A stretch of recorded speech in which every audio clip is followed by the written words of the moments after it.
10 ಮಿಲಿಯನ್ಗೂ ಅಧಿಕ ಹ್ಯಾಪಿ ಪೇಷಂಟ್ಗಳು.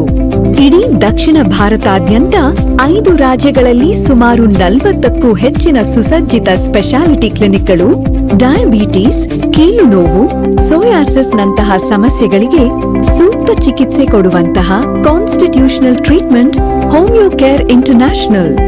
ಆರೋಗ್ಯದ ವಿಷಯದಲ್ಲಿ ಅತ್ಯುತ್ತಮ ಆಯ್ಕೆ ಹೋಮಿಯೋ ಕೇರ್ ಇಂಟರ್ನ್ಯಾಷನಲ್.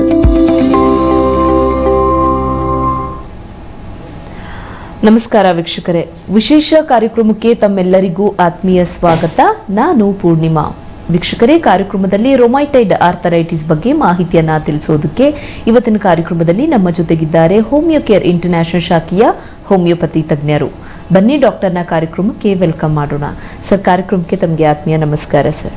ಹಲೋ ವೀಕ್ಷಕರೇ, ಇವತ್ತಿನ ಕಾರ್ಯಕ್ರಮದಲ್ಲಿ ಡಾಕ್ಟರ್ ನಿಮಗೆಲ್ಲ ರೊಮೈಟೈಡ್ ಆರ್ಥರೈಟಿಸ್ ಅಂದರೆ ಇತ್ತೀಚಿನ ದಿನಗಳಲ್ಲಿ ಆರ್ಥರೈಟಿಸ್ ಸಮಸ್ಯೆಯನ್ನು ಹೆಚ್ಚಾಗಿ ನಾವು ನೋಡ್ತಾ ಇದ್ದೇವೆ.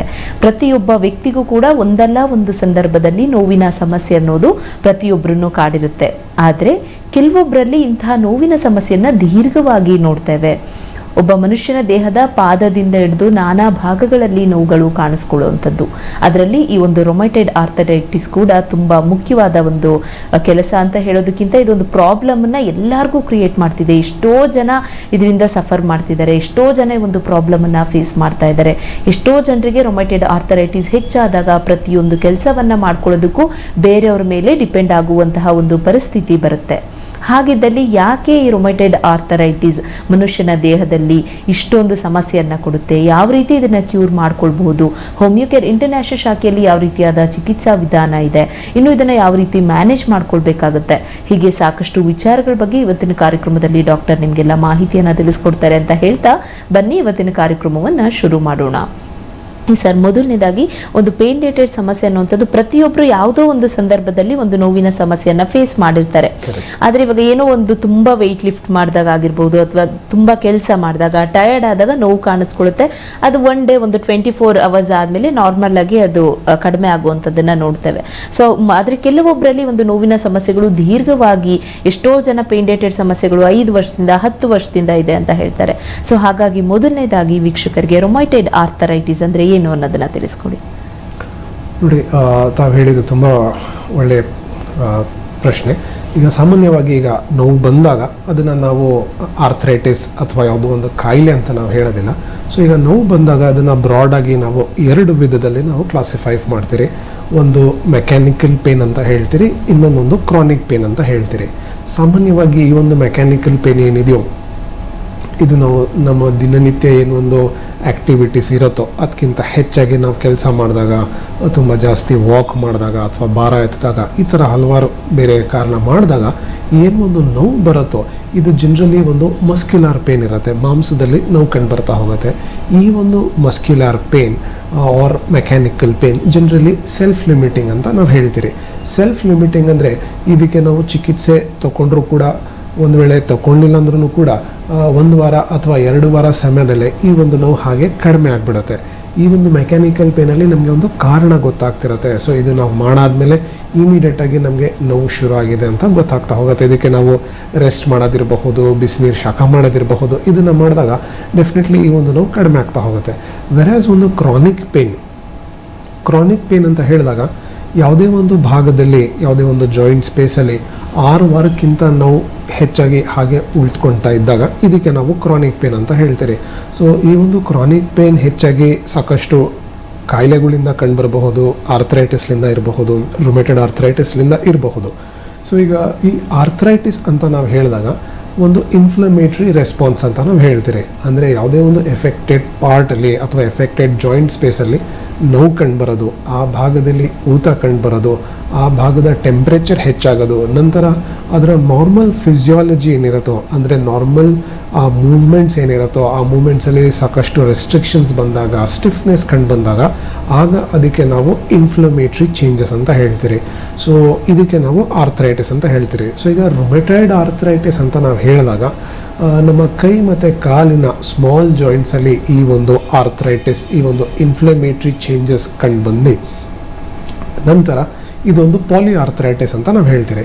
ಪಾಲಿಆರ್ಥರೈಟಿಸ್ ಅಂತ ಹೇಳಿದಾಗ ನಮ್ಮ ದೇಹದ 5ಕ್ಕಿಂತ ಹೆಚ್ಚು ಜಾಯಿಂಟ್ ಇನ್ವಾಲ್ವ್ಮೆಂಟ್ ಆದಾಗ, ಅದು ಕೂಡ ಸ್ಟಾರ್ಟ್ ಆಗ 90% ಕೇಸಸಲ್ಲಿ ಸ್ಟಾರ್ಟ್ ಆದಾಗ ಕೈ ಮತ್ತು ಕಾಲಿನ ಸ್ಮಾಲ್ ಜಾಯಿಂಟ್ಸಲ್ಲಿ ಈ ಒಂದು ಸಮಸ್ಯೆ ಸ್ಟಾರ್ಟ್ ಆಗ್ತಾ ನಂತರ ನಮ್ಮ ದೇಹದ ಬೇರೆ ಜಾಯಿಂಟ್ಸ್ಗೆ, ಲಾರ್ಜರ್ ಜಾಯಿಂಟ್ಸ್ಗೆ ಲೈಕ್ ಮಂಡಿ ಇರಬಹುದು, ಹಿಮ್ಮಡಿ ಇರಬಹುದು, ಇದಕ್ಕೆ ಎಫೆಕ್ಟ್ ಆಗ್ತಾ ಹೋಗುತ್ತೆ.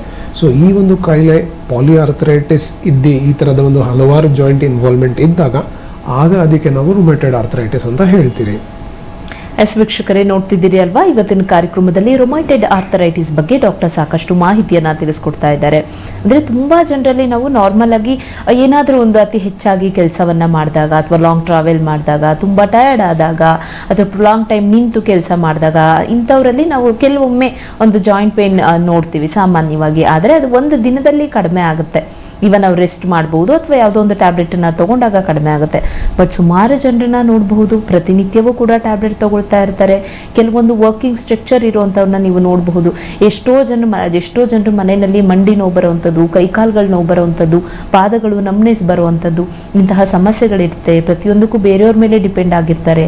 ಕೂತ್ಕೊಂಡ್ರೆ ಹೇಳೋದಕ್ಕೆ ಕಷ್ಟ ಆಗ್ತಿರುತ್ತೆ. ಇಂತಹ ಸಮಸ್ಯೆ 5 ವರ್ಷದಿಂದ 10 ವರ್ಷದಿಂದ ಎಷ್ಟೋ ಜನ ಫೇಸ್ ಮಾಡ್ತಿರ್ತಾರೆ. ಇನ್ನು ಕೆಲವೊಬ್ರು 5 ವರ್ಷದಿಂದ ಫೇಸ್ ಮಾಡ್ತಾ ಇದ್ರು ಕೂಡ ಡಾಕ್ಟರ್ ಶಾಪ್ಗೆ ಹೋಗಿರೋದಿಲ್ಲ, ಡಾಕ್ಟರ್ನ ಕನ್ಸಲ್ಟ್ ಮಾಡಿರೋದಿಲ್ಲ, ನೀವೇ ಸೆಲ್ಫ್ ಮೆಡಿಕೇಶನ್ಗಳನ್ನ ಮಾಡ್ಕೊಳ್ತಾ ಇರ್ತೀರಾ ಅಥವಾ ಯಾವುದೋ ಪೇನ್ ಕಿಲ್ಲರ್ ಟ್ಯಾಬ್ಲೆಟ್ಗಳನ್ನ ತಗೊಳ್ತಾ ಇರ್ತೀರಾ. ಇದರಿಂದ ಇನ್ನೂ ಯಾವ್ಯಾವ ರೀತಿಯಾದ ಕಾಂಪ್ಲಿಕೇಶನ್ಗಳಾಗಬಹುದು, ಟ್ರೀಟ್ಮೆಂಟ್ನ ಅವಶ್ಯಕತೆ ಎಷ್ಟು ಅಗತ್ಯ, ಹೀಗೆ ಸಾಕಷ್ಟು ವಿಚಾರಗಳ ಬಗ್ಗೆ ಇವತ್ತಿನ ಕಾರ್ಯಕ್ರಮದಲ್ಲಿ ಡಾಕ್ಟರ್ ನಿಮಗೆಲ್ಲ ಮಾಹಿತಿಯನ್ನು ತಿಳಿಸ್ಕೊಡ್ತಾರೆ. ಇನ್ನು ವೀಕ್ಷಕರೇ, ನೀವು ಕೂಡ ಯಾವುದೇ ರೀತಿಯಾದ ಒಂದು ಪೇನ್ ರಿಲೇಟೆಡ್ ಸಮಸ್ಯೆಗಳಾಗಿರಬಹುದು ಅಥವಾ ಇದನ್ನು ಹೊರತುಪಡಿಸಿ ಎನಿ ಹೆಲ್ತ್ ಇಶ್ಯೂಸ್ನ ನೀವೇನಾದರೂ ಫೇಸ್ ಮಾಡ್ತಿದ್ರೆ ಹೋಮಿಯೋ ಕೇರ್ ಇಂಟರ್ನ್ಯಾಷನಲ್ ಶಾಖೆಯಲ್ಲಿ ಒಂದು ಸೂಕ್ತವಾದ ಟ್ರೀಟ್ಮೆಂಟ್ ಬೇಕು ಅಂತ ಅಂದ್ಕೊಂಡಿದ್ದಲ್ಲಿ ನೀವು ಟಿವಿ ಸ್ಕ್ರೀನ್ ಮೇಲೆ ಬರ್ತಿರುವಂತಹ ದೂರವಾಣಿ ಸಂಖ್ಯೆಗೆ ಕಾಂಟ್ಯಾಕ್ಟ್ ಮಾಡಬಹುದು. ಈ ಒಂದು ಶಾಖೆ ಬಂದು ಬ್ಯಾಂಗ್ಳೂರಲ್ಲಿ ಜಯನಗರ್, ಮಲ್ಲೇಶ್ವರಂ, ಇಂದಿರಾನಗರ್ ಮತ್ತು HSR ಲೇಔಟ್ನಲ್ಲಿ ಇದೆ. ಇನ್ ಕೇಸ್ ಬ್ಯಾಂಗ್ಳೂರು ಬಿಟ್ಟು ಹೊರಗಡೆ ಇದ್ರೂ ದಾವಣಗೆರೆ, ಮೈಸೂರು, ಹುಬ್ಳಿ, ಕಲಬುರಗಿ, ಹಾಸನ, ಶಿವಮೊಗ್ಗ, ತುಮಕೂರು ಜಿಲ್ಲೆ ಹೀಗೆ ಆಲ್ ಓವರ್ ಕರ್ನಾಟಕದ ಎಲ್ಲ ಭಾಗದಲ್ಲೂ ಕೂಡ ಒಂದು ಶಾಖೆ ಇರೋದ್ರಿಂದ ಎಷ್ಟೋ ಜನ, ಈಗ ಸುಮಾರು ಜನ ಏನೋ ಒಂದು ನಾವು ಸ್ಕ್ಯಾನಿಂಗ್ ಮಾಡಿಸಿದ್ವಿ ಅಥವಾ ಎಕ್ಸ್ರೇ ತೆಗೆಸಿದ್ವಿ, 1 ವರ್ಷ ಟ್ರೀಟ್ಮೆಂಟ್ನ ತೊಗೊಂಡಿದ್ವಿ, ಒಂದು ಸ್ವಲ್ಪ ವರ್ಷಗಳು, ಒಂದು 6 ತಿಂಗಳು ಪೇಯ್ನ್ ಇರಲಿಲ್ಲ, ಈಗ ಮತ್ತೆ ಸ್ಟಾರ್ಟ್ ಆಗ್ತಿದೆ ಅಂತ ಎಲ್ಲ ಹೇಳ್ತೀರಾ ಅಲ್ವಾ. ಅಂಥವ್ರು ನಿಮ್ಮ ರಿಪೋರ್ಟ್ ಜೊತೆಗೆ ಹಾಸ್ಪಿಟಲ್ಗೆ ಬಂದಾಗ ನೆಕ್ಸ್ಟ್ ನೀವು ಯಾವ ಒಂದು ಟ್ರೀಟ್ಮೆಂಟನ್ನು ತಗೊಳ್ಬೇಕಾಗುತ್ತೆ, ಟ್ರೀಟ್ಮೆಂಟ್ನ ಜೊತೆಗೆ ನಿಮ್ಮ ಒಂದು ಫಿಸಿಕಲ್ ಆಕ್ಟಿವಿಟಿ ಹೇಗಿರಬೇಕಾಗುತ್ತೆ, ಇದೆಲ್ಲ ಸಂಪೂರ್ಣವಾದ ವಿಷಯದ ಬಗ್ಗೆ ನೀವು ಮಾಹಿತಿಯನ್ನು ತಿಳಿಬಹುದು. ಸರ್, ಈಗ ಒಂದು ರೊಮೈಟೆಡ್ ಆರ್ಥರೈಟಿಸ್ ಅಂದರೆ ಏನು ಅನ್ನೋದನ್ನು ತಾವು ತಿಳಿಸ್ತಾ ಇದ್ರಿ. ಪರ್ಟಿಕ್ಯುಲರ್ ಆಗಿ ರೊಮೈಟೆಡ್ ಆರ್ಥರೈಟಿಸ್ ಸಮಸ್ಯೆ ಅನ್ನೋದು ಕಾಣಿಸ್ಕೊಳ್ಳೋದಕ್ಕೆ ಕಾರಣಗಳೇನು, ಯಾವ ಏಜಲ್ಲಿ ಕಾಣಿಸ್ಕೊಳ್ಬಹುದು ಅಥವಾ ಎಂತಹ ವ್ಯಕ್ತಿಗಳಲ್ಲಿ ಈ ನೋವಿನ ಸಮಸ್ಯೆನ ಹೆಚ್ಚಾಗಿ ನೋಡಬಹುದು? ನೋಡಿ, ಸಾಮಾನ್ಯವಾಗಿ ಈ ಒಂದು ರೊಮೈಟೆಡ್ ಆರ್ಥರೈಟಿಸ್ ಯುವಕರಲ್ಲಿ ಹೆಚ್ಚಾಗಿ ನಾವು ನೋಡ್ತೀರಿ. ಅದು ಕೂಡ ಮಹಿಳೆಯರಲ್ಲಿ ಈ ಒಂದು ಸಮಸ್ಯೆ ಹೆಚ್ಚಾಗಿ ನಾವು ನೋಡ್ತೀರಿ. ಅದು ಕೂಡ ಒಂದು ಚೈಲ್ಡ್ ಬೇರಿಂಗ್ ಏಜ್ ಅಂತ ನಾವು ಹೇಳ್ತೀರಿ. ಅಂದರೆ ಒಂದು 18 ವರ್ಷದಿಂದ 35 ವರ್ಷದಲ್ಲಿ ಈ ಒಂದು ಸಮಸ್ಯೆ ಮಹಿಳೆಯರಲ್ಲಿ ಹೆಚ್ಚಾಗಿ ಕಂಡುಬರಬಹುದು, ಅಥವಾ ಬಾಣಂತಿಯಲ್ಲಿ ಈ ಒಂದು ಸಮಸ್ಯೆ ಹೆಚ್ಚಾಗಿ ಕಂಡುಬರುತ್ತೆ, ಅಥವಾ ಪೋಸ್ಟ್ ಡೆಲಿವರಿ ಈ ಒಂದು ಸಮಸ್ಯೆ ಕಂಡುಬರಬಹುದು, ಅಥವಾ ಡ್ಯೂರಿಂಗ್ ಪ್ರೆಗ್ನೆನ್ಸಿ ಈ ಒಂದು ಸಮಸ್ಯೆ ಹೆಚ್ಚಾಗಿ ಕಂಡುಬರಬಹುದು.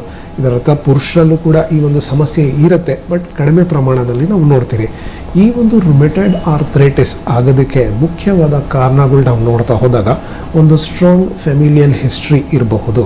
ಅಂದರೆ ತಂದೆ ಅಥವಾ ತಾಯಿ ಯಾರಿಗಾದರೂ ಈ ಒಂದು ರುಮೆಟೆಡ್ ಆರ್ಥರೈಟಿಸ್ ಇದ್ದರೆ ಮಕ್ಕಳಿಗೂ ಕೂಡ ಈ ಒಂದು ಸಮಸ್ಯೆ ಕಂಡುಬರುವಂಥ ಪಾಸಿಬಿಲಿಟೀಸ್ನ ನಾವು ನೋಡ್ತೀರಿ. ಒಂದು, ಅಥವಾ ನಮ್ಮ ದೇಹದಲ್ಲಿ ಪದೇ ಪದೇ ಏನಾದರೂ ಇನ್ಫೆಕ್ಷನ್ಸ್, ವೈರಲ್ ಇನ್ಫೆಕ್ಷನ್ಸ್ ಆಗ್ತಾ ಹೋದ ಸಂದರ್ಭದಲ್ಲೂ ಕೂಡ ಈ ಒಂದು ಸಮಸ್ಯೆ ಕಂಡುಬರಬಹುದು.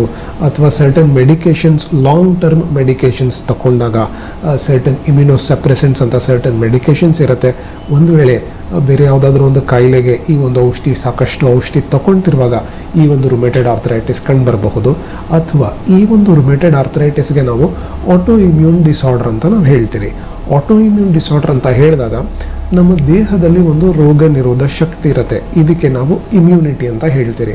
ಈ ಒಂದು ಇಮ್ಯುನಿಟಿ ಬೇಸಿಕ್ ಫಂಕ್ಷನ್ ಏನಾಗುತ್ತೆ ಅಂದರೆ, ನಮ್ಮ ದೇಹದಲ್ಲಿ ಯಾವುದಾದ್ರೂ ಒಂದು ಬ್ಯಾಕ್ಟೀರಿಯಾ ಅಥವಾ ಒಂದು ವೈರಸ್ ಬಂದಾಗ ಈ ಒಂದು ಇಮ್ಯುನಿಟಿ ಹೆಚ್ಚಾಗಿ ಆ ಒಂದು ಪರ್ಟಿಕ್ಯುಲರ್ ಬ್ಯಾಕ್ಟೀರಿಯಾ ಅಥವಾ ವೈರಸ್ನ ಡೆಸ್ಟ್ರಾಯ್ ಮಾಡುವಂಥದ್ದು ಕೆಲಸ ಇರುತ್ತೆ. ಸೊ ಈ ಒಂದು ಆಟೋ ಇಮ್ಯೂನ್ ಡಿಸಾರ್ಡರ್ಸಲ್ಲಿ ಏನಾಗುತ್ತೆ ಅಂದರೆ, ನಮ್ಮ ದೇಹದಲ್ಲಿ ಯಾವುದೇ ಥರದ ಒಂದು ಬ್ಯಾಕ್ಟೀರಿಯಾ ಇಲ್ಲದೆ, ಯಾವುದೇ ಒಂದು ವೈರಸ್ ಇಲ್ಲದೆ ಈ ಇಮ್ಯುನಿಟಿ ಹೆಚ್ಚಾಗಿ ನಮ್ಮ ದೇಹದ ಹೆಲ್ತಿ ಸೆಲ್ಸ್ನ ಡೆಸ್ಟ್ರಾಯ್ ಮಾಡ್ತಾ ಹೋಗುತ್ತೆ. ಈಗ ಈ ರುಮೆಟೆಡ್ ಆರ್ಥರೈಟಿಸಲ್ಲಿ ಏನಾಗುತ್ತೆ ಅಂದರೆ, ಒಬ್ಬ ವ್ಯಕ್ತಿಯಲ್ಲಿ ಈ ಒಂದು ಇಮ್ಯುನಿಟಿ ಹೆಚ್ಚಾಗಿ ನಮ್ಮ ಮೂಳೆ ಮಧ್ಯ ಸರ್ಟನ್ ಸೆಲ್ಸ್ ಇರುತ್ತೆ. ಸೊ ಆ ಸೆಲ್ಸ್ನ ಅದು ಡೆಸ್ಟ್ರಾಯ್ ಮಾಡ್ತಾ ಹೋಗುತ್ತೆ. ನಮ್ಮ ರೋಗ ವಿರೋಧ ಶಕ್ತಿ ನಮ್ಮ ವಿರುದ್ಧವಾಗೇ ಕೆಲಸ ಮಾಡ್ತಾ ಹೋಗುತ್ತೆ. ಸೊ ಇದು ಆದಾಗ ಈ ಮೂಳೆ ಮಧ್ಯ ಸರ್ಟನ್ ಪ್ಯಾನಸ್ ಫಾರ್ಮೇಷನ್ ಆಗುತ್ತೆ, ಸಾಕಷ್ಟು ಒಂದು ಪ್ಯಾಥಾಲಜಿಕಲ್ ಪ್ರಾಸೆಸ್ ಸ್ಟಾರ್ಟ್ ಆಗ್ತಾ ಹೋಗುತ್ತೆ. ಅದರಿಂದ ಒಬ್ಬ ವ್ಯಕ್ತಿಗೆ ಈ ಒಂದು ರುಮೆಟೆಡ್ ಆರ್ಥರೈಟಿಸ್ ಕಂಡುಬರಬಹುದು. ಸೊ ಇದ್ರ ಮೇಲೆ ಸಾಕಷ್ಟು ರಿಸರ್ಚ್ ನಡೀತಾ ಇದೆ, ವೇರ್ ಈ ಒಂದು ಇಮ್ಯುನಿಟಿ ನಮ್ಮ ವಿರುದ್ಧವಾಗಿ ಏನೇ ಕೆಲಸ ಮಾಡುತ್ತೆ ಅಂತ ಇದ್ರ ಮೇಲೆ ಸಾಕಷ್ಟು ರಿಸರ್ಚ್, ಸಾಕಷ್ಟು ವರ್ಕ್ ನಡೀತಾ ಇದೆ. ಬಟ್ ಎಟ್ ಒಂದು ಕನ್ಕ್ಲೂಸಿವ್ ಫ್ಯಾಕ್ಟರ್ಲಿಂದ ಈ ಕಾರಣದಿಂದನೇ ಬರುತ್ತೆ ಅಂತ ಹೇಳೋದು ಕಷ್ಟ. ಬಟ್ ನಮ್ಮ ಕ್ಲಿನಿಕ್ಸಲ್ಲಿ ನಾವು ನೋಡ್ತೀರಿ, ವೇರ್ ಒಂದು ರೆಟ್ರೋಸ್ಪೆಕ್ಟಿವ್ ಅನಾಲಿಸಿಸ್ ನಾವು ಮಾಡಿದಾಗ ಸಾಕಷ್ಟು ರುಮೆಟೆಡ್ ಆರ್ಥರೈಟಿಸ್ ಪೇಷಂಟ್ಸ್ ನಾವು ಕೇಸ್ ಸ್ಟಡಿ ಮಾಡಿದಾಗ ನಾವು ನೋಡ್ತೀರಿ, ವೇರ್ ಒಂದು ಸ್ಟ್ರೆಸ್ ಇದ್ದಾಗ, ಲೈಕ್ ಒಂದು ಮಾನಸಿಕ ಒತ್ತಡ ಇರಬಹುದು ಅಥವಾ ತುಂಬ ಜಾಸ್ತಿ ಫಿಸಿಕಲ್ ಸ್ಟ್ರೆಸ್ ಇರಬಹುದು, ಇದು ಇದ್ದಾಗ ಈ ಒಂದು ರುಮೆಟೆಡ್ ಆರ್ಥರೈಟಿಸ್ ಸ್ಟಾರ್ಟ್ ಆಗುವಂಥ ಪಾಸಿಬಿಲಿಟಿ ಹೆಚ್ಚಾಗಿ ನಾವು ನೋಡಬಹುದು. ಅಥವಾ ಒಂದು ವೇಳೆ ಈ ರುಮೆಟೆಡ್ ಆರ್ಥರೈಟಿಸ್ ಇದ್ದರೆ ಮಾನಸಿಕ ಒತ್ತಡ ಇದ್ದಾಗ ಈ ಒಂದು ಕಾಯಿಲೆ ಫ್ಲೇರ್ ಅಪ್ ಆಗ್ತಾ ಹೋಗುತ್ತೆ, ಕಂಟ್ರೋಲ್ ಬರೋದಿಲ್ಲ, ಹೆಚ್ಚಾಗ್ತಾ ಹೋಗುತ್ತೆ, ನೋವು ಹೆಚ್ಚಾಗ್ತಾ ಹೋಗುತ್ತೆ ಅಥವಾ ಸ್ಟಿಫ್ನೆಸ್ ಹೆಚ್ಚಾಗ್ತಾ ಹೋಗುತ್ತೆ. ಸೊ ಇವೆಲ್ಲ ಕಾರಣಗಳನ್ನ ನಾವು ಈ ಒಂದು ರುಮೆಟೆಡ್ ಆರ್ಥರೈಟಿಸಲ್ಲಿ ನಾವು ನೋಡಬಹುದು. ವೀಕ್ಷಕರೇ, ನೋಡ್ತಿದ್ದೀರಿ ಅಲ್ವಾ, ಇವತ್ತಿನ ಕಾರ್ಯಕ್ರಮದಲ್ಲಿ ಹೋಮಿಯೋಕೇರ್ ಇಂಟರ್ನ್ಯಾಷನಲ್ ಶಾಖೆಯ ಹೋಮಿಯೋಪತಿ ತಜ್ಞರು ರೊಮೈಟೆಡ್ ಆರ್ಥರೈಟಿಸ್ ಬಗ್ಗೆ ಮಾಹಿತಿಯನ್ನ ತಿಳಿಸ್ಕೊಡ್ತಾ ಇದ್ದಾರೆ. ನೀವು ಕೂಡ ಯಾವುದೇ ರೀತಿಯಾದ ಒಂದು ಆರ್ಥರೈಟಿಸ್ ಸಮಸ್ಯೆ ಆಗಿರಬಹುದು ಅಥವಾ ಯಾವುದೇ ರೀತಿಯಾದ ಒಂದು ಜಾಯಿಂಟ್ ಪೇನ್ ರಿಲೇಟೆಡ್ ಸಮಸ್ಯೆ ಅಥವಾ ಬೇರೆ ಯಾವುದೇ ರೀತಿಯಾದ ಹೆಲ್ತ್ ಇಶ್ಯೂಸ್ನ ಫೇಸ್ ಮಾಡ್ತಿದ್ರು, ಹೋಮಿಯೋಪತಿ ಟ್ರೀಟ್ಮೆಂಟ್ ಬೇಕು, ಹೋಮಿಯೋಪತಿ ಟ್ರೀಟ್ಮೆಂಟ್ಗೆ ಕನೆಕ್ಟ್ ಆಗಬೇಕು ಅಂದ್ಕೊಂಡಿದ್ದಲ್ಲಿ ನಿಮ್ಮ ಟಿವಿ ಸ್ಕ್ರೀನ್ ಮೇಲೆ ಬರ್ತಿರುವಂತಹ ದೂರವಾಣಿ ಸಂಖ್ಯೆಗೆ ಕಾಂಟ್ಯಾಕ್ಟ್ ಮಾಡಿ. ಅದೇ ಸರ್, ಇವಾಗ ಯಾವ ಕಾರಣಗಳಿಗೆ ಬರಬಹುದು ಅನ್ನೋದನ್ನ ತಾವು ತಿಳಿಸ್ಕೊಡ್ತಾ ಇದ್ರಿ. ಇನ್ನು ಒಂದು ರೊಮೈಟೆಡ್ ಆರ್ಥರೈಟಿಸ್ಗೆ ಈಗ ಸಾಕಷ್ಟು ಜನ ಈ ಒಂದು ಪ್ರಾಬ್ಲಮ್ನ ಫೇಸ್ ಮಾಡ್ತಾ ಇರ್ತಾರೆ. ಹಾಗೆ ನೀವು ಹೇಳಿದಾಗೆ ಒಬ್ಬೊಬ್ಬರಲ್ಲಿ ಇದು ಒಂದೇ ಕಾರಣಕ್ಕೆ ಬರುತ್ತೆ ಅಂತಲೂ ಕೂಡ ಹೇಳಲಿಕ್ಕೆ ಆಗೋದಿಲ್ಲ. ಒಬ್ಬೊಬ್ಬರಲ್ಲೂ ಕೂಡ ಒಂದೊಂದು ರೀತಿಯಾದ ಕಾರಣಕ್ಕೆ ಬರೋದ್ರಿಂದ ನಿಮ್ಮ ಒಂದು ಶಾಖೆಯಲ್ಲಿ, ಈಗ ಹೋಮಿಯೋಕೇರ್ ಇಂಟರ್ನ್ಯಾಷನಲ್ ಶಾಖೆಯಲ್ಲಿ ಈಗಾಗಲೇ ಲಕ್ಷಾಂತರ ಜನ ಟ್ರೀಟ್ಮೆಂಟನ್ನು ತಗೊಳ್ತಾ ಇದ್ದಾರೆ, ಆಲ್ ಓವರ್ ಕರ್ನಾಟಕ ಇರುವಂತಹ ಶಾಖೆ. ಇಂತಹ ಆರ್ಥರೈಟಿಸ್ ಸಮಸ್ಯೆಗಳಿಗೆ ಹೇಗೆ ಟ್ರೀಟ್ಮೆಂಟ್ ಇದೆ, ಒಂದು ಡಯಾಗ್ನೋಸ್ ಮಾಡುವಂಥದ್ದು, ಕೌನ್ಸಿಲಿಂಗ್ ಮಾಡುವಂಥದ್ದು, ಒಂದು ಕಾನ್ಸ್ಟಿಟ್ಯೂಷನ್ ಟ್ರೀಟ್ಮೆಂಟ್ ಅಂದರೆ ಏನು ಅನ್ನೋದನ್ನು ತಿಳಿಸ್ಕೊಡಿ. ನೋಡಿ, ಈಗ ಈ ಒಂದು ರುಮೆಟೆಡ್ ಆರ್ಥರೈಟಿಸ್ನ ಫಸ್ಟ್ ಡಯಾಗ್ನೋಸ್ ಮಾಡೋದು ತುಂಬ ಇಂಪಾರ್ಟೆಂಟ್, ಬಿಕಾಸ್ ಇದರಲ್ಲಿ ಸಾಕಷ್ಟು ವಿಧಗಳಿದೆ. ಈಗ ಒಂದು ಕ್ಲಿನಿಕಲ್ ಹಿಸ್ಟ್ರಿ ತುಂಬ ಇಂಪಾರ್ಟೆಂಟ್ ಆಗುತ್ತೆ. ಯಾವ ಜಾಯಿಂಟ್ ಇನ್ವಾಲ್ವ್ಮೆಂಟ್ ಆಗ್ತಾ ಇದೆ, ಎಷ್ಟು ದಿನದಿಂದ ಈ ಒಂದು ನೋವಿದೆ, ಇದನ್ನು ನಾವು ನೋಡ್ತೀರಿ. ಸೊ ಇದ್ರ ಮೇಲೆ ಏನಾದರೂ ಒಂದು ಫ್ಯಾಮಿಲಿ ಹಿಸ್ಟ್ರಿ ಇದೆಯಾ, ಅಥವಾ ಈ ಒಂದು ಸಮಸ್ಯೆ ಹೇಗೆ ಶುರು ಆಯಿತು, ಯಾವ ಕಾರಣದಿಂದ ಈ ಒಂದು ಸಮಸ್ಯೆ ಹೆಚ್ಚಾಗ್ತಿದೆ, ಇವನ್ನೆಲ್ಲ ನಾವು ಅನಲೈಸ್ ಮಾಡ್ತಾ ಒಂದು ಫಿಸಿಕಲ್ ಸಿಂಪ್ಟಮ್ಸ್ ಮೇಲೆ, ಒಂದು ಕ್ಲಿನಿಕಲ್ ಡೇಟಾ ಮೇಲೆ ಬಹುಶಃ ಇದು ರುಮೆಟೆಡ್ ಆರ್ಥರೈಟಿಸ್ ಇರಬಹುದು, ಅಥವಾ ಇದು ಗೌಟಿ ಆರ್ಥರೈಟಿಸ್ ಇರಬಹುದು, ಅಥವಾ ಇದು ಆಸ್ಟಿಯೋ ಆರ್ಥರೈಟಿಸ್ ಇರಬಹುದು ಅಂತ ನಾವು ಡಯಾಗ್ನೋಸ್ ಮಾಡ್ತೀರಿ.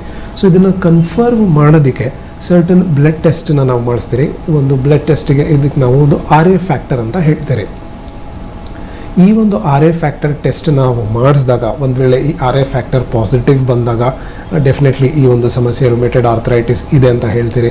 ಅಥವಾ ಈ ಒಂದು RA ಫ್ಯಾಕ್ಟರ್ ಒಂದು ವೇಳೆ ನೆಗೆಟಿವ್ ಕೂಡ ಕಂಡು ಬರಬಹುದು, ಆದರೂ ಕೂಡ ಈ ಒಂದು ಪರ್ಟಿಕ್ಯುಲರ್ ಪೇಷಂಟ್ಸ್ಗೆ ಇದೇ ಥರ ಹಲವಾರು ಕೀಲು ನೋವು ಕಂಡು ಬರ್ತಾ ಇರುತ್ತೆ, ಮಾರ್ನಿಂಗ್ ಸ್ಟಿಫ್ನೆಸ್ ಹೆಚ್ಚಿರುತ್ತೆ.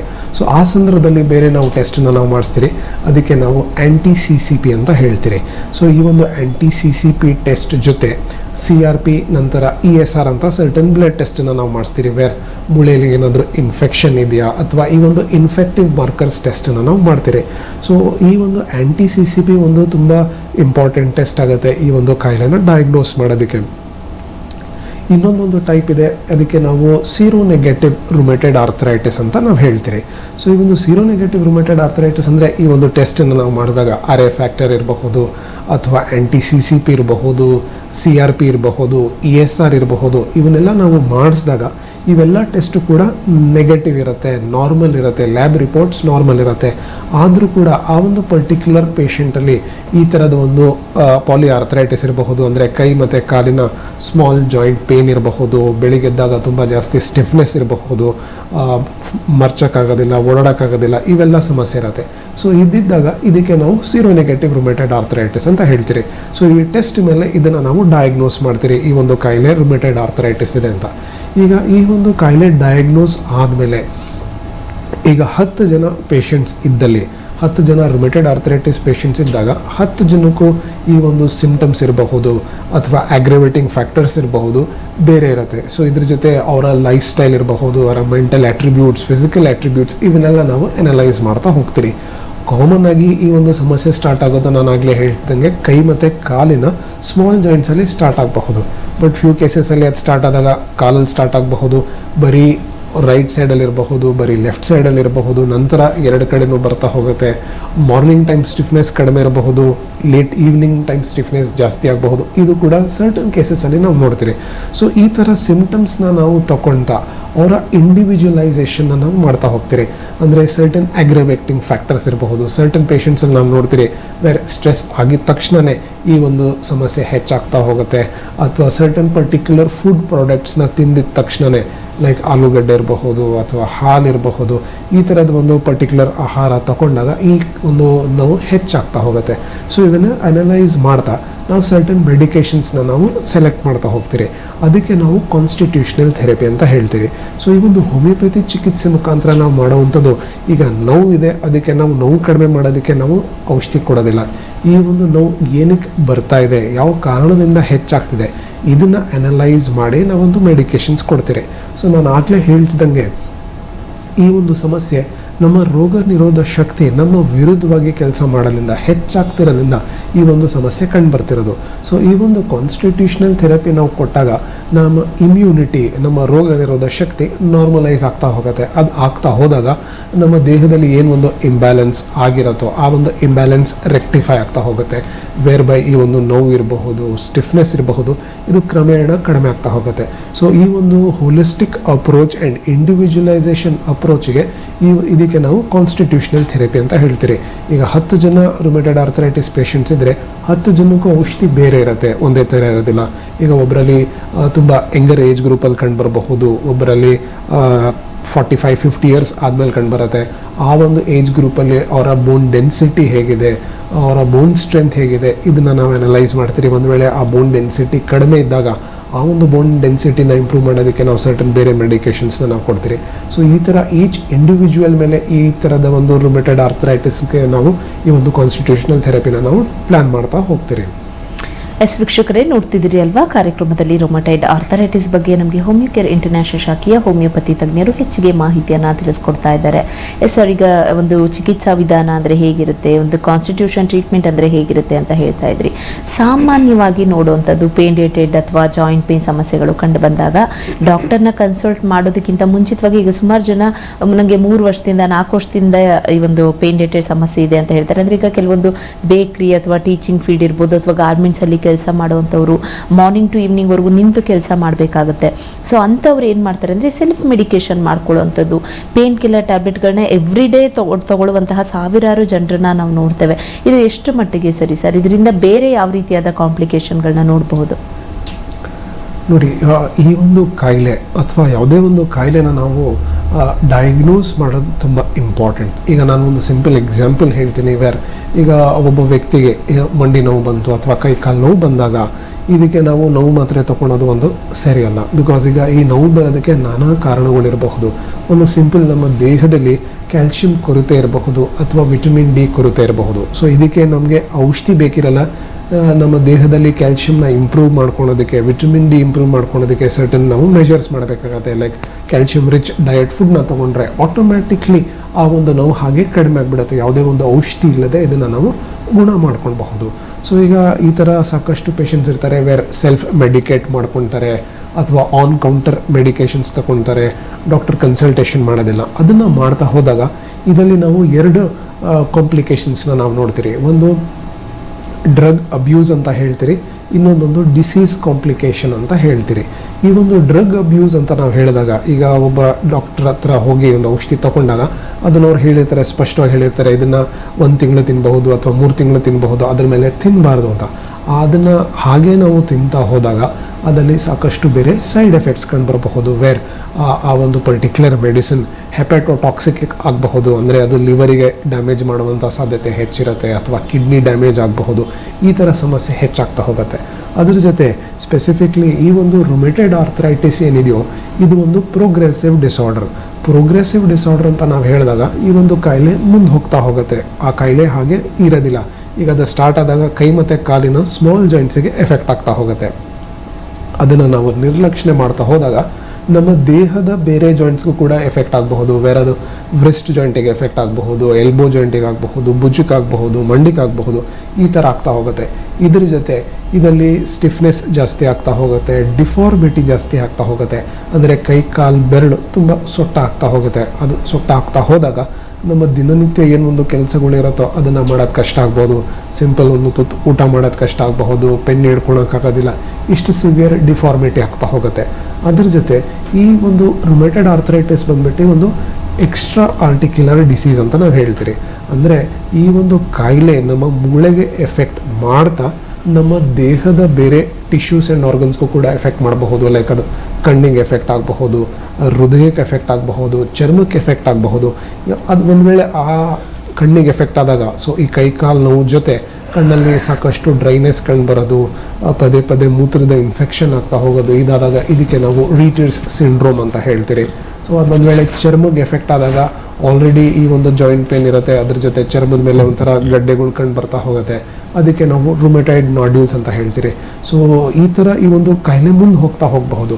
ಇದನ್ನು ನಾವು ಬೇಗ ಡಯಾಗ್ನೋಸ್ ಮಾಡಿ ಅದಕ್ಕೆ ರೈಟ್ ಟೈಮಲ್ಲಿ ನಾವು ಚಿಕಿತ್ಸೆ ಮಾಡೋದು ತುಂಬ ಇಂಪಾರ್ಟೆಂಟ್. ಈ ಥರ ಸೆಲ್ಫ್ ಮೆಡಿಕೇಟ್ ಮಾಡ್ಕೊಳ್ಳೋದಲ್ಲಿ ಡೆಫಿನೆಟ್ಲಿ ಆ ಕ್ಷಣಕ್ಕೆ ನಮಗೆ ನೋವು ಕಡಿಮೆ ಆಗುತ್ತೆ, ಬಟ್ ಇನ್ ದಿ ಫ್ಯೂಚರ್ ಸಾಕಷ್ಟು ತೊಂದರೆ ಆಗಬಹುದು. ಸರ್, ಈಗ ಒಂದು ಕಾಂಪ್ಲಿಕೇಶನ್ ಬಗ್ಗೆ ತಾವು ಮಾಹಿತಿಯನ್ನು ತಿಳಿಸ್ಕೊಡ್ತಾ ಇದ್ರಿ. ಅಂದರೆ ಒಂದು ಸೂಕ್ತವಾದ ರೀತಿಯಲ್ಲಿ ಚಿಕಿತ್ಸೆ ಸಿಗದೇ ಇದ್ದಾಗ ಅಥವಾ ಒಂದು ಸೆಲ್ಫ್ ಮೆಡಿಕೇಶನ್ ಮಾಡಿಕೊಂಡು ನಿಗ್ಲೆಕ್ಟ್ ಮಾಡ್ತಾ ಹೋದಾಗ ಯಾವ ರೀತಿ ಒಂದು ಕಾಂಪ್ಲಿಕೇಶನ್ ನೋಡಬಹುದಾಗುತ್ತೆ, ಮುಂದಿನ ತೊಂದರೆಗಳೇನು ಅನ್ನೋದನ್ನು ತಾವು ತಿಳಿಸ್ಕೊಡ್ತಾ ಇದ್ರಿ. Prevention is better then cure ಅಂತ ಹೇಳ್ತೀವಿ. ಯಾವುದೇ ರೀತಿಯಾದ ಆರೋಗ್ಯದ ಸಮಸ್ಯೆಗೂ ಕೂಡ ಮ್ಯಾನೇಜ್ಮೆಂಟ್ ಅನ್ನೋದು ತುಂಬ ಮುಖ್ಯ ಆಗುತ್ತೆ. ಇನ್ನು ಈ ಒಂದು ರೊಮೈಟೆಡ್ ಅಥವಾ ಆರ್ಥರೈಟಿಸ್ ಅಂತ ಹೇಳೋದಾದರೆ ಆರ್ಥರೈಟಿಸ್ ಸಮಸ್ಯೆಗಳಿಗೆ ಯಾವ ರೀತಿ ಮ್ಯಾನೇಜ್ಮೆಂಟನ್ನು ಮಾಡ್ಕೊಳ್ಬೇಕು? ಈಗ ಎಷ್ಟೋ ಜನರಿಗೆ ಒಂದು ಕೈ ಕಾಲು ನೋವು ಆಗಿರಬಹುದು, ಹೆವಿ ವರ್ಕಿಂದನೂ ಕೂಡ ಬರೋದ್ರಿಂದ ಅವ್ರಿಗೆ ಬೇರೆ ಆಪ್ಷನ್ ಇರೋದಿಲ್ಲ, ಕೆಲಸ ಮಾಡಲೇಬೇಕಾಗುತ್ತೆ. ಈ ಥರ ಇರುವಂತಹ ಸಂದರ್ಭದಲ್ಲಿ ಹೇಗೆ ಮ್ಯಾನೇಜ್ಮೆಂಟನ್ನು ಮಾಡ್ಕೊಳ್ಬೇಕಾಗುತ್ತೆ? ನೋಡಿ, ಯಾರಿಗಾದ್ರೂ ಒಬ್ಬರಲ್ಲಿ ಯಾವುದೇ ಒಂದು ಭಾಗದಲ್ಲಿ ನೋವು ಕಂಡು ಬರ್ತಿರುವಾಗ ಅದು ಒಂದು ವೇಳೆ 6 ವಾರದ ಮೇಲೆ ಆ ಒಂದು ನೋವು ಹಾಗೆ ಉಳಿದುಕೊಳ್ತಾ ಇದ್ದಾಗ ಅದನ್ನು ಡೆಫಿನೆಟ್ಲಿ ನಾವು ನಿರ್ಲಕ್ಷ್ಯ ಮಾಡೋಕ್ಕೆ ಹೋಗಬಾರ್ದು. ಅದನ್ನು ತೋರಿಸಿ ಚಿಕಿತ್ಸೆ ಮಾಡೋದು ತುಂಬ ಇಂಪಾರ್ಟೆಂಟ್. ಈಗ ಇದನ್ನು ನಾವು ಮ್ಯಾನೇಜ್ಮೆಂಟಿಗೆ ನಾವು ಬಂದಾಗ ಮೂಳೆಗೆ ಸಂಬಂಧಪಟ್ಟಂಗೆ ತುಂಬ ಇಂಪಾರ್ಟೆಂಟ್ ನ್ಯೂಟ್ರಿಯೆಂಟ್ಸ್ ನಾವು ನೋಡಿದಾಗ ಕ್ಯಾಲ್ಶಿಯಂ, ನಂತರ ವಿಟಮಿನ್ ಡಿ. ನಮ್ಮ ಆಹಾರದಲ್ಲಿ ಹೆಚ್ಚಾಗಿ ನಾವು ಕ್ಯಾಲ್ಶಿಯಂ ರಿಚ್ ಆಹಾರನ ತೊಗೊಳೋದು ಇಂಪಾರ್ಟೆಂಟ್. ಲೈಕ್ ಹಾಲಿರಬಹುದು, ರಾಗಿ ಇರಬಹುದು, ಸೋಯಾ ಬೀನ್ಸ್ ಇರಬಹುದು, ಮೊಟ್ಟೆ ತಿನ್ನೋರಿದ್ರೆ ಬೇಯಿಸಿರೋ ಮೊಟ್ಟೆ ಇರಬಹುದು. ಇದನ್ನು ನಾವು ಯೂಸ್ ಮಾಡಿದಾಗ ನಮ್ಮ ದೇಹದಲ್ಲಿ ಕ್ಯಾಲ್ಶಿಯಂ ಇಂಪ್ರೂವ್ ಆಗ್ತಾ ಹೋಗುತ್ತೆ. ಅದರ ಜೊತೆ ನಮ್ಮ ಕೈ ಕಾಲ ಮೇಲೆ ಎಳೆ ಸೂರ್ಯದ ಕಿರಣ ಬೀಳೋ ಥರ ನಾವು ಮಾಡಿಕೊಂಡ್ರೆ ನಮ್ಮ ದೇಹದಲ್ಲಿ ವಿಟಮಿನ್ ಡಿ ಕೂಡ ಇಂಪ್ರೂವ್ ಆಗುತ್ತೆ. ಇದು ತುಂಬ ಇಂಪಾರ್ಟೆಂಟ್. ಇದ್ರ ಜೊತೆ ಸಿಂಪಲ್ ಎಕ್ಸಸೈಸ್ ಮಾಡೋದು, ಲೈಕ್ ಸಿಂಪಲ್ ವಾಕ್ ಇರಬಹುದು ಅಥವಾ ಸ್ಟ್ರೆಚಿಂಗ್ ಎಕ್ಸಸೈಸ್ ಇರಬಹುದು. ಇದನ್ನು ಮಾಡೋದ್ರಿಂದ ನಮ್ಮ ದೇಹದಲ್ಲಿ ಬ್ಲಡ್ ಸರ್ಕ್ಯುಲೇಷನ್ ಇಂಪ್ರೂವ್ ಆಗುತ್ತೆ, ಜಾಯಿಂಟ್ ಮೊಬಿಲಿಟಿ ಇಂಪ್ರೂವ್ ಆಗುತ್ತೆ. ಇದನ್ನು ಮಾಡೋದು ತುಂಬ ಇಂಪಾರ್ಟೆಂಟ್. ಒಂದು ವೇಳೆ ಆರ್ಥರೈಟಿಸ್ ಇರಲಿ, ಒಂದು ವೇಳೆ ಆರ್ಥರೈಟಿಸ್ ಇಲ್ಲದಿದ್ರೂ ಕೂಡ ಸಿಂಪಲ್ ಎಕ್ಸಸೈಸ್ ಆ್ಯಂಡ್ ಈ ಒಂದು ಡಯಟನ್ನು ಫಾಲೋ ಮಾಡೋದು ತುಂಬ ಇಂಪಾರ್ಟೆಂಟ್. ಈಗ ಒಂದು ವೇಳೆ ಒಬ್ಬ ವ್ಯಕ್ತಿಗೆ ರುಮೆಟೆಡ್ ಆರ್ಥರೈಟಿಸ್ ಇದ್ದಲ್ಲಿ ಸರ್ಟನ್ ಎಕ್ಸಸೈಸ್ ಮಾಡೋದು, ಅದು ಕೂಡ ಮಾರ್ನಿಂಗ್ ಸ್ಟಿಫ್ನೆಸ್ ಇರುತ್ತೆ ಪೇಷಂಟ್ಸಲ್ಲಿ. ಅಂದರೆ ಬೆಳಿಗ್ಗೆ ಎದ್ದ ತಕ್ಷಣವೇ ಸ್ಟಿಫ್ನೆಸ್ ಜಾಸ್ತಿ ಇರುತ್ತೆ. ಈ ಒಂದು ಸ್ಟಿಫ್ನೆಸ್ನ ರೆಡ್ಯೂಸ್ ಮಾಡೋದಕ್ಕೆ ಮೊದಲಿಂದನೇ ಅವರು ಸಿಂಪಲ್ ಸ್ಟ್ರೆಚಿಂಗ್ ಎಕ್ಸಸೈಸ್ ಮಾಡ್ತಾ ಒಂದು ಒಳ್ಳೆ ಆಹಾರ, ಒಂದು ಒಳ್ಳೆ ನ್ಯೂಟ್ರಿಷಿಯಸ್ ಡಯಟ್, ಕ್ಯಾಲ್ಶಿಯಂ ರಿಚ್ ಡಯಟನ್ನು ಫಾಲೋ ಮಾಡ್ತಾ ಹೋದರೆ ಡೆಫಿನೆಟ್ಲಿ ಈ ಒಂದು ಕಾಯಿಲೆನ ನಾವು ಸಾಕಷ್ಟು ಕಂಟ್ರೋಲ್ ಇಟ್ಕೊಳ್ಬಹುದು. ಅದ್ರ ಜೊತೆ ನಾವು ನೋಡ್ತೀರಿ ಚಳಿಗಾಲ ಬಂದಾಗ ಈ ಒಂದು ಸಮಸ್ಯೆ ಹೆಚ್ಚಾಗುತ್ತೆ. ಸ್ವಲ್ಪ ನಾವು ವಾರ್ಮ್ ಆಗಿ ಇಟ್ಕೊಳೋದು, ಅದ್ರ ಜೊತೆ ರೈಟ್ ಟೈಮಲ್ಲಿ ನಾವು ಮೆಡಿಕೇಷನ್ಸ್ ಮಾಡ್ತಾ ಹೋದರೆ ಡೆಫಿನೆಟ್ಲಿ ಇವೆಲ್ಲ ಕಾಂಪ್ಲಿಕೇಶನ್ಸ್ನ ನಾವು ತಡೆಗಟ್ಟಬಹುದು. ಒಂದು ವೇಳೆ ಸ್ಟ್ರಾಂಗ್ ಫ್ಯಾಮಿಲಿ ಹಿಸ್ಟ್ರಿ ಇದ್ದಾಗ ಇದರಲ್ಲಿ ನಾವು ಪ್ರಿಕಾಷನ್ಸ್ ತಗೊಳ್ಬೇಕಾಗತ್ತೆ. ಒಂದು ಒಳ್ಳೆ life style, simple thing is ಒಂದು ಒಳ್ಳೆ ಲೈಫ್ ಸ್ಟೈಲ್ನಲ್ಲಿ ನಾವು ಲೀಡ್ ಮಾಡಿದ್ರೆ, ಲೈಫ್ ಸ್ಟೈಲ್ ಅಂತ ಹೇಳಿದಾಗ ಒಂದು ಎಕ್ಸಸೈಸ್ ಇರಬಹುದು, ಒಂದು ಒಳ್ಳೆ ಡಯಟ್ ರೆಜಿಮ್ ಇರಬಹುದು. ಇವನ್ನೆಲ್ಲ ನಾವು ಇನ್ಕ್ಲೂಡ್ ಮಾಡಿಕೊಂಡ್ರೆ ಡೆಫಿನೆಟ್ಲಿ ಈ ಒಂದು ಕಾಯಿಲೆಯಿಂದ ನಾವು ದೂರ ಇರಬಹುದು. ಎಸ್ ಸರ್, ಇವತ್ತಿನ ಕಾರ್ಯಕ್ರಮದಲ್ಲಿ ವೀಕ್ಷಕರಿಗೆ ರುಮೈಟೆಡ್ ಆರ್ಥರೈಟಿಸ್ ಬಗ್ಗೆ ಒಂದು ಕಂಪ್ಲೀಟ್ ಇನ್ಫಾರ್ಮೇಷನ್ ತಾವು ತಿಳಿಸ್ಕೊಟ್ರಿ. ತಮಗೆ ತುಂಬ ಹೃದಯದ ಧನ್ಯವಾದಗಳು ಸರ್. My pleasure. ಎಸ್ ವೀಕ್ಷಕರೇ, ನೋಡಿದ್ರಿ ಅಲ್ವಾ, ಇವತ್ತಿನ ಕಾರ್ಯಕ್ರಮದಲ್ಲಿ ಹೋಮಿಯೋಕೇರ್ ಇಂಟರ್ನ್ಯಾಷನಲ್ ಶಾಖೆಯ ಹೋಮಿಯೋಪತಿ ತಜ್ಞರು ರೊಮೈಟೆಡ್ ಆರ್ಥರೈಟಿಸ್ ಬಗ್ಗೆ ಸಾಕಷ್ಟು ಮಾಹಿತಿಯನ್ನ ತಿಳಿಸ್ಕೊಟ್ಟಿದ್ದಾರೆ. ರೊಮೈಟೆಡ್ ಆರ್ಥರೈಟಿಸ್ ಒಂದೇ ಅಲ್ಲ, ಆರ್ಥರೈಟಿಸ್ನಲ್ಲೇ ನಾನಾ ರೀತಿಯಾದ ಆರ್ಥರೈಟಿಸ್ ಪ್ರಾಬ್ಲಮ್ಗಳನ್ನ ನಾವು ನೋಡ್ತೇವೆ. ಹಾಗಾಗಿ ಯಾವುದೇ ರೀತಿಯಾದ ಪೈನ್ ರಿಲೇಟೆಡ್ ಸಮಸ್ಯೆಗಳನ್ನ ಎದುರಿಸ್ತಾ ಇದ್ದಲ್ಲಿ ನಿಮ್ಮ ಟಿವಿ ಸ್ಕ್ರೀನ್ ಮೇಲೆ ಬರ್ತಿರುವಂತಹ ದೂರವಾಣಿ ಸಂಖ್ಯೆಗೆ ಕಾಂಟ್ಯಾಕ್ಟ್ ಮಾಡಿ ಹೋಮಿಯೋಕೇರ್ ಇಂಟರ್ನ್ಯಾಷನಲ್ ಶಾಖೆಗೆ ಭೇಟಿ ನೀಡಬಹುದು ಅಂತ ಹೇಳ್ತಾ ಇವತ್ತಿನ ಕಾರ್ಯಕ್ರಮವನ್ನು ಮುಗಿಸ್ತಾ ಇದ್ದೇವೆ. ನಮಸ್ಕಾರ. 10 ಮಿಲಿಯನ್ಗೂ ಅಧಿಕ ಹ್ಯಾಪಿ ಪೇಷಂಟ್ಗಳು. ಇಡೀ ದಕ್ಷಿಣ ಭಾರತಾದ್ಯಂತ 5 ರಾಜ್ಯಗಳಲ್ಲಿ ಸುಮಾರು 40ಕ್ಕೂ ಹೆಚ್ಚಿನ ಸುಸಜ್ಜಿತ ಸ್ಪೆಷಾಲಿಟಿ ಕ್ಲಿನಿಕ್ಗಳು ಡಯಾಬಿಟಿಸ್, ಕೀಲು ನೋವು, ಸೋಯಾಸಿಸ್ ನಂತಹ ಸಮಸ್ಯೆಗಳಿಗೆ ಸೂಕ್ತ ಚಿಕಿತ್ಸೆ ಕೊಡುವಂತಹ constitutional treatment homeo care international. ಆರೋಗ್ಯದ ವಿಷಯದಲ್ಲಿ ಅತ್ಯುತ್ತಮ ಆಯ್ಕೆ ಹೋಮಿಯೋ ಕೇರ್ ಇಂಟರ್ನ್ಯಾಷನಲ್.